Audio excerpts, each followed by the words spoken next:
The coffee machine in the lobby of the Pemberton Grand chose the worst possible moment to stage its rebellion. Vivienne Caldwell had exactly 4 minutes before her shift technically started, which meant she had 4 minutes to convince the machine to cooperate, wipe down the reception desk, check the overnight notes, and somehow make herself look like a person who had not been up since 4 in the morning helping her 8-year-old daughter, Rosie, finish a diorama of the Canadian Shield for her 3rd-grade science project. She had managed 3 of those 4 things. The coffee machine beeped at her. Once. Twice. Then a 3rd time, as if it were personally offended. "I know," Vivienne said quietly. "I know. I'm sorry. I haven't cleaned the filter since Tuesday." She cleaned the filter. The machine hummed back to life. Small victories. The Pemberton Grand was not the most glamorous hotel in Halifax, Nova Scotia, but it was the kind of place people returned to.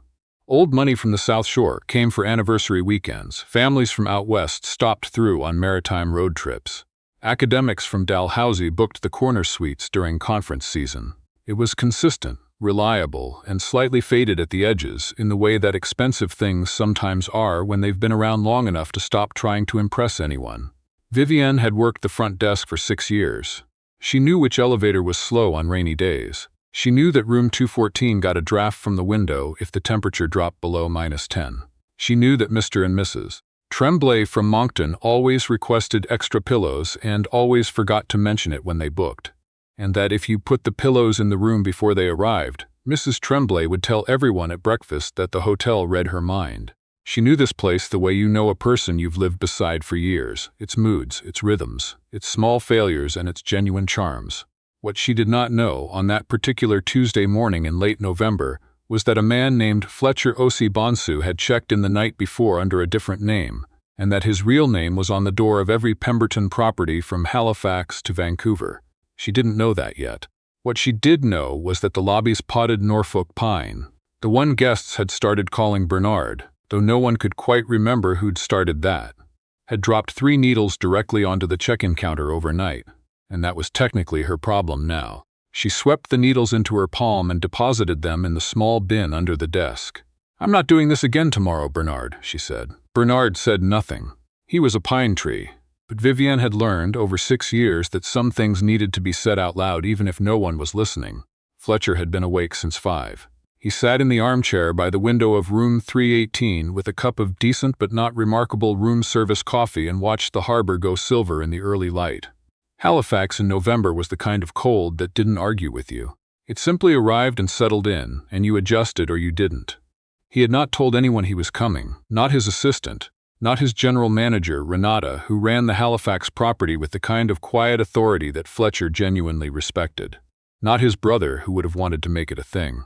Fletcher O.C. Bonsu was 38 years old, the youngest CEO in the history of Pemberton Hospitality Group, and deeply, privately exhausted by the version of himself that he was required to be in board meetings and shareholder calls and industry galas in hotel ballrooms that his company owned. He had started coming to the properties this way 3 years ago, checked in under a different name, spent a few days watching, not to catch anyone out, not to audit or evaluate or generate a report, just to remember what the business actually felt like from the inside. He had learned more in those quiet stays than in any consultant's presentation he'd ever sat through. This was his 3rd visit to Halifax. He liked it here. He wasn't sure he could explain why in a way that would satisfy anyone who asked, but there was something about the city that felt honest, like it wasn't pretending to be something else. He finished his coffee, changed into the plain dark jacket he wore when he wanted to be unremarkable, and went downstairs. The lobby was quiet at that hour. A businessman with a rolling suitcase was checking out. An older couple was heading toward the dining room for breakfast, moving slowly and companionably, the way people do when they've been walking beside each other for decades. Fletcher settled into one of the armchairs near the window with a newspaper he wasn't really reading and watched. The woman behind the reception desk was dealing with something on the computer with the kind of focused calm that looked easy but wasn't. He'd learned to recognize it. The particular stillness of a person who has been managing things quietly for a long time and has gotten very good at not letting the effort show. She was talking on the phone now. Something about a shuttle. The airport connection, it sounded like. "I completely understand," she was saying. "The delay was on our end and I'm sorry for the confusion. I've already spoken with the shuttle company. There will be a car outside at 7:45. Park and the fare has been waived." "Yes, absolutely. Have a safe flight. She hung up, looked at the computer, made a note, moved on to the next thing. Fletcher watched her sweep 3 pine needles off the counter and into the bin without breaking her rhythm. He found himself wondering how many small corrections she made in a day that no one ever counted. He didn't mean to speak to her that first morning. He was simply walking past the desk toward the dining room when the Norfolk pine, Bernard, he would later learn, dropped a branch directly onto his shoulder. Not a needle, a branch. A full, articulated 4-inch sprig of pine. He stopped, looked at the branch on his jacket, looked at the tree.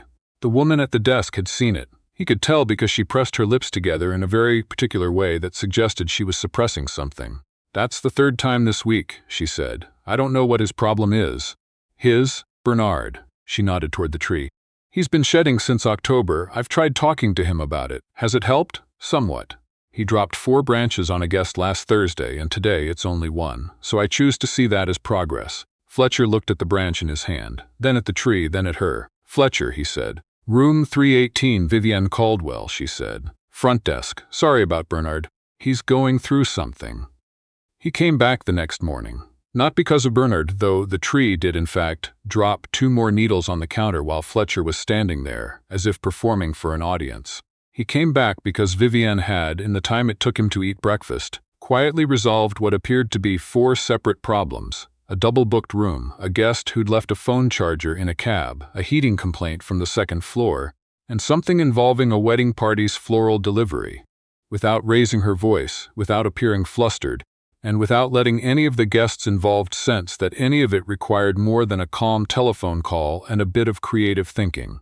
He had watched her the way he used to watch his mother run the front of house at the small restaurant his parents had owned in Brampton when he was a boy. That particular competence that doesn't announce itself. That keeps everything moving so smoothly that nobody thinks to ask how it's moving at all. He sat down in the chair nearest the desk, near enough for a conversation, far enough to be politely invisible, and opened his newspaper again. "You can ask," Vivienne said without looking up from her screen. "Ask what?" "Whatever you're trying to figure out.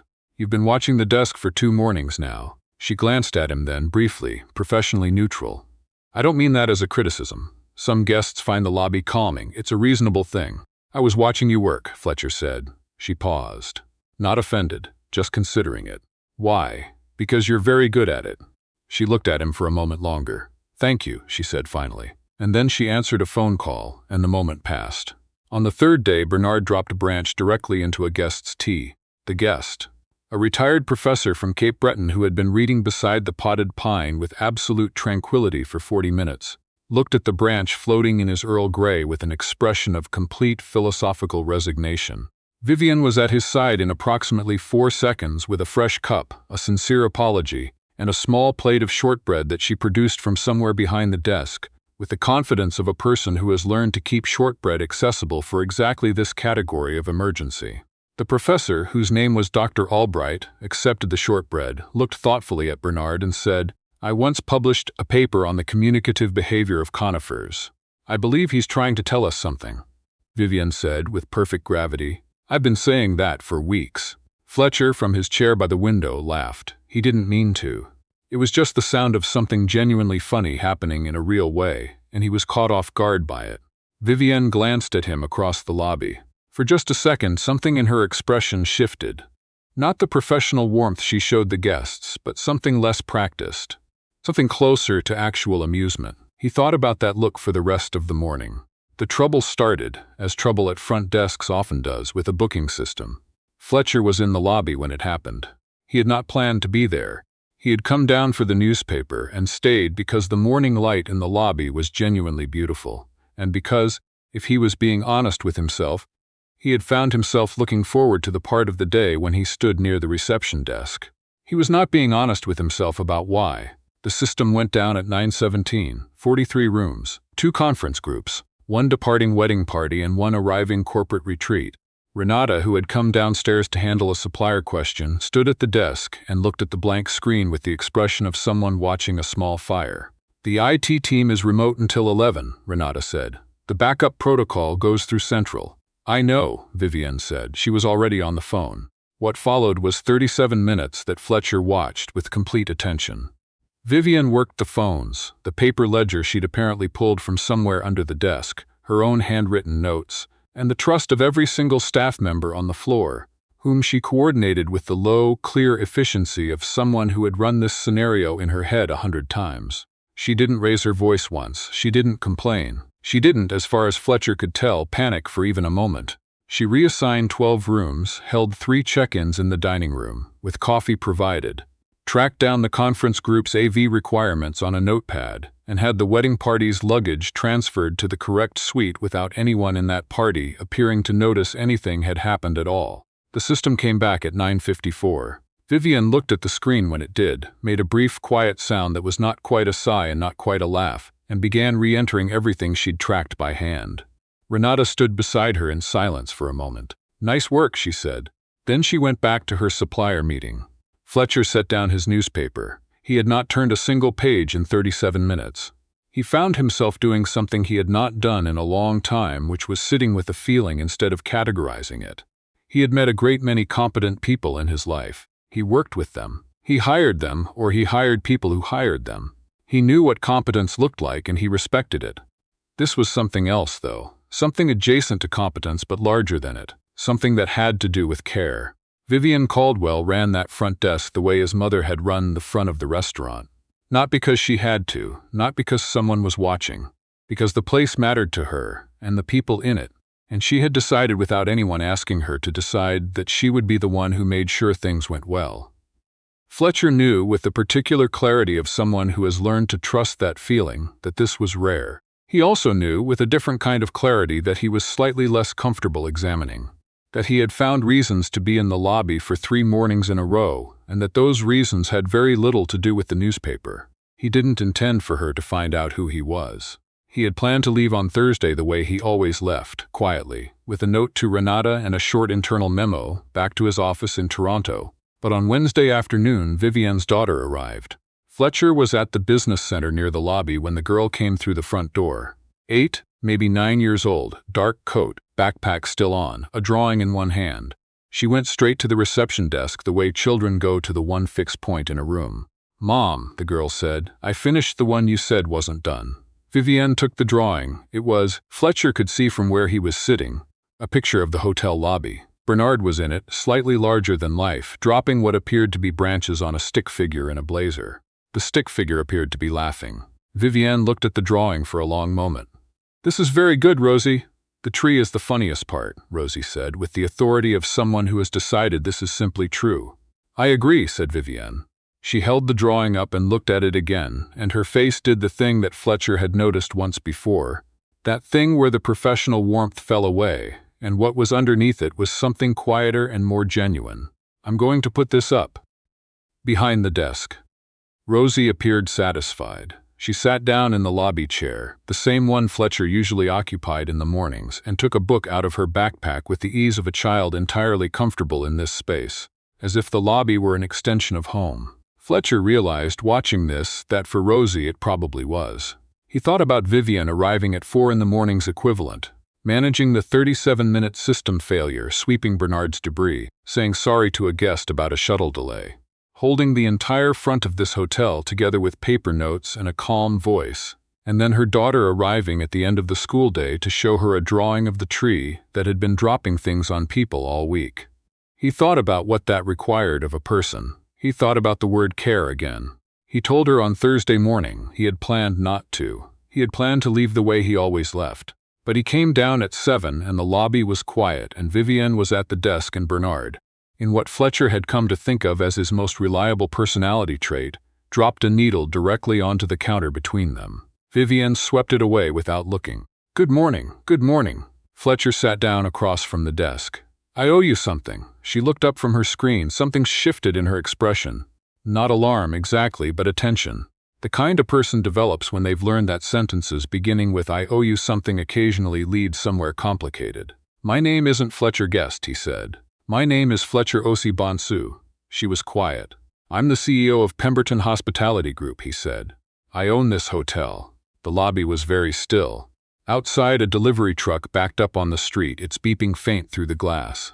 Vivienne did not say anything for several seconds. She looked at him with the expression of a person running a careful internal calculation. Then she said, "The guest book has you as Fletcher Garland. Yes, you've been here since Monday? Yes, watching. Yes, he said. I do it sometimes. Come to the properties without announcing it. I find I learn more that way. She considered this. And what did you learn? It was the direct question. The kind that didn't give him room to be vague.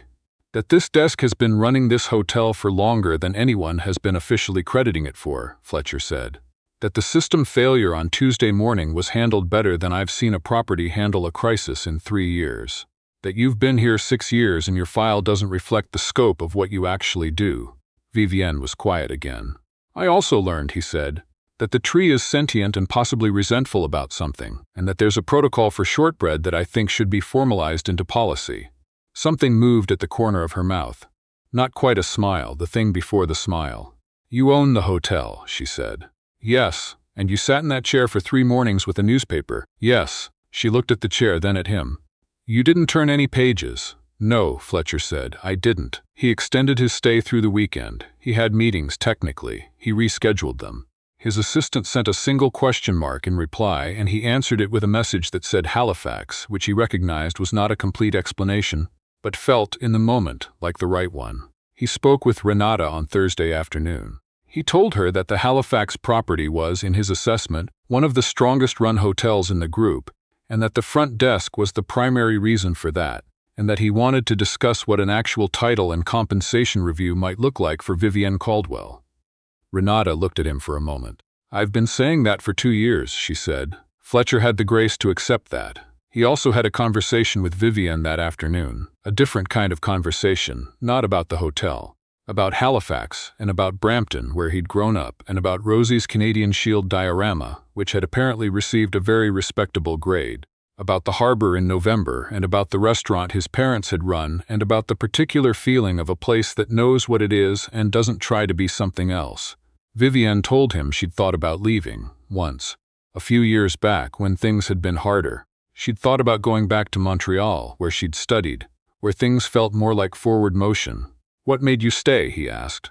She thought about it. Rosie had just started school here. She liked her teacher. A pause. And I knew where everything was. There's something underrated about that. Fletcher thought about that for a long time after she said it. He left on Sunday, the way he always left. But not the same way. He had a folder of notes for Renata. He had a formal request into HR. He had, on his phone, a photo of Rosie's drawing of Bernard that Vivienne had taken down from behind the desk long enough to photograph for him, because he'd asked. He had also, and this part he had not expected when he arrived on Monday morning with his unremarkable jacket and his newspaper, a phone number. Not for the hotel. For Vivienne. She had given it to him on Saturday evening after the lobby had quieted down and Rosie had fallen asleep in the armchair with her book open across her chest, and Bernard had, for once, dropped nothing on anyone. She had written it on a piece of the hotel's notepaper in her clear, practical handwriting, and slid it across the desk without making it into a larger moment than it was. In case, she said. You have questions about the property. Of course, said Fletcher. Questions about the property. She had looked at him then, with the full weight of the expression she usually kept carefully measured, the one that wasn't professional warmth, but the real thing underneath it, and he had understood that they were both perfectly aware of what this was and had decided, quietly and without ceremony, to let it be that. The promotion went through in January. Vivienne Caldwell, Guest Experience Director, Pemberton Grand, Halifax, stood in Renata's office on the morning she signed the paperwork and thought about the 4 years she'd spent doing this job without that title, and then she thought about the fact that she was going to do it better now, with more support and a team she could actually build properly, and she decided that the second thought was the more useful one to stay with. Rosie, when Vivienne told her, asked if this meant they could get a bigger apartment. Maybe, Vivienne said. Can we get a cat? A smaller cat. Rosie, I'm just asking. Vivienne laughed. She was still laughing when her phone buzzed with a message from a Toronto number that said, "Heard the paperwork went through. Well deserved." Bernard must be devastated to lose his audience. She looked at the message for a moment. Then she typed back, "He dropped 4 needles this morning. I think he's celebrating." 3 seconds later, "Tell him I said congratulations." She set the phone face down on the kitchen table and looked out the window at the Halifax harbor, gray and cold and completely itself in the way it always was. Rosie was drawing something at the kitchen table.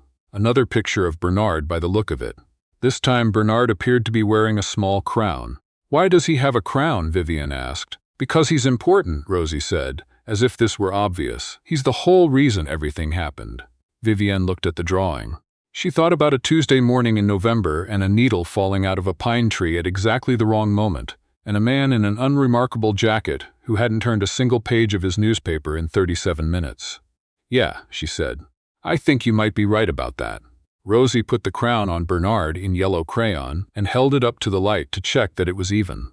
Outside, the harbor shifted and glittered, and somewhere across the country a man who owned 17 hotels was sitting in a boardroom thinking about a lobby in Halifax, and the way some places feel honest, and the particular rare quality of someone who cares about a thing not because they're supposed to but because they've decided it matters, and has been quietly, stubbornly, making sure it does, every single day, long before anyone thought to ask.